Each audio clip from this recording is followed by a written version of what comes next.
Elle se réveillait toujours en sursaut, le cœur affolé, les draps trempés de sueur.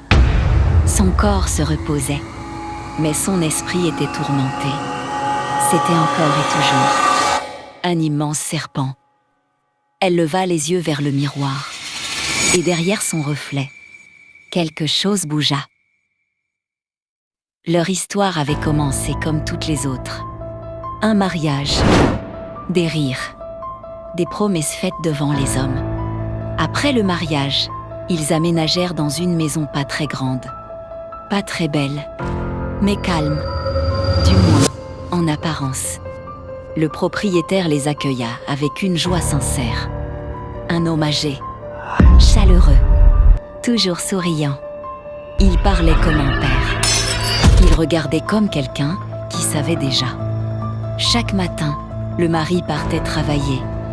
Il embrassait sa femme. Il lui promettait de revenir tôt. Il croyait encore que le monde suivait des règles simples. Pendant ce temps, le propriétaire passait. Il apportait des présents, de la nourriture, des mots rassurants. Il disait « Bienvenue chez vous ». Puis un jour, la femme découvrit qu'elle était enceinte. Son cœur déborda. Enfin, la vie répondait à leur amour. Mais ce même jour, dans les toilettes, alors qu'elle se lavait le visage, elle leva les yeux vers le miroir. Et derrière son reflet, quelque chose bougea. Une forme longue, sinueuse, qui n'était pas censée être là. Depuis ce jour, son sommeil devint agité, son corps se reposait, mais son esprit était tourmenté. C'était encore et toujours un immense serpent. Dans le rêve, le serpent ne mordait pas. Il attendait. Elle se réveillait toujours en sursaut, le cœur affolé, les draps trempés de sueur.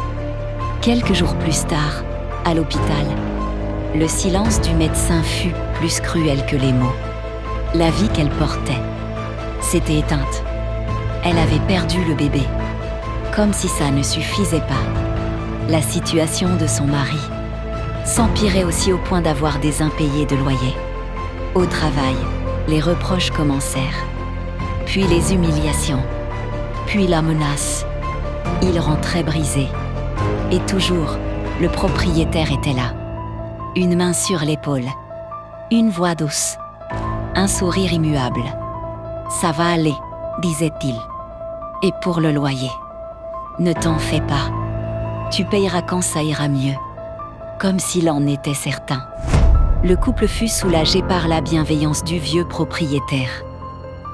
Il ne savait pas encore le prix à payer en échange d'une telle générosité.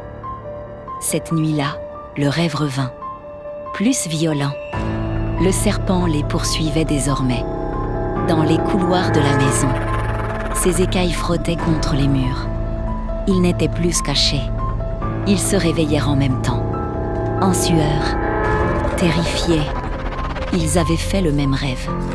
Le mari comprit que quelque chose se passait et décida de faire appel à la personne la plus spirituelle qu'il connaissait, c'est-à-dire sa mère. Le mari prit son téléphone et appela. « Allô, maman ?» Il lui raconta tout. La maison, les rêves, les fausses couches, le propriétaire. Au bout du fil, sa mère resta silencieuse. Puis elle dit une seule phrase. « Je viens demain. » Car elle savait du haut de son expérience que quelque chose se tramait. « Moi vivante, nul ne touchera à mes enfants. »